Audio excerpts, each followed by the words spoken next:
నెల్లూరు నగరపాలక సంస్థ పరిధిలో అనధికారిక లేఅవుట్స్ మరియు అనధికారిక లేఅవుట్స్లో ప్లాట్లు కొన్నటువంటి యజమానులకు ప్లాట్ల క్రమబద్ధీకరణకై ఆంధ్రప్రదేశ్ ప్రభుత్వం LRS 2025 స్కీమ్ని తీసుకురావడం జరిగింది.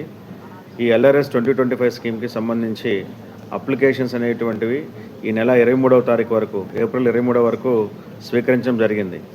అయితే ఇప్పటి వరకు నెల్లూరు నగరపాలక సంస్థకు సంబంధించి 4236 అప్లికేషన్లు అప్లై చేసుకున్నారు.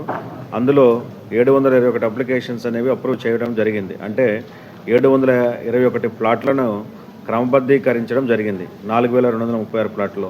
మిగిలిన ప్లాట్లు 292 రిజెక్ట్ చేయగా 392కి డాక్యుమెంట్ షార్ట్ ఫాల్ ఇంటిమేట్ చేశారు.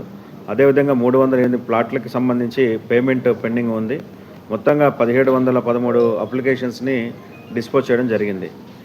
ఈ అప్లికేషన్స్ యొక్క డిస్పోజల్ ప్రక్రియ అనేటువంటిది నెల్లూరు కార్పొరేషన్లో డ్రై మోడ్లో గత 3 రోజులుగా జరుగుతూ ఉంది. ఈరోజు కూడా కమాండ్ కంట్రోల్ సెంటర్లో ఇక్కడ ఉన్నటువంటి ప్లానింగ్ సిబ్బంది అందరూ కలిసి డ్రై మోడ్లో దీన్ని టేకప్ చేస్తున్నారు. ఎవరైతే LRS స్కీమ్ కింద మీ ప్లాట్ల క్రమబద్ధీకరణ కోసం అప్లై చేసుకుని ఉన్నారో వారందరూ వచ్చి మీరు కట్టాల్సినటువంటి పేమెంట్స్ కానివ్వండి, సబ్మిట్ చేయాల్సిన డాక్యుమెంట్స్ కూడా సబ్మిట్ చేసి త్వరితగతిన మీ అప్లికేషన్స్ని అప్రూవల్ చేయించగలరని చెప్పి విజ్ఞప్తి చేస్తున్నాను.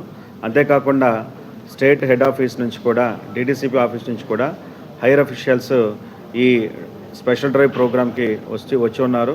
ఈరోజు రేపు కూడా డ్రైవ్ కంటిన్యూ అవుతుంది. సో LRS స్కీమ్ కింద ఎవరైతే అప్లై చేసుకుని ఉన్నారో వారందరూ కూడా వచ్చి మీరు కట్టాల్సినటువంటి పేమెంట్స్ కానివ్వండి, ఇవ్వాల్సిన డాక్యుమెంట్స్ కానీ ఇచ్చి మీ అప్లికేషన్స్ అప్రూవ్ చేసుకోవాల్సిందిగా తెలియజేస్తున్నాను.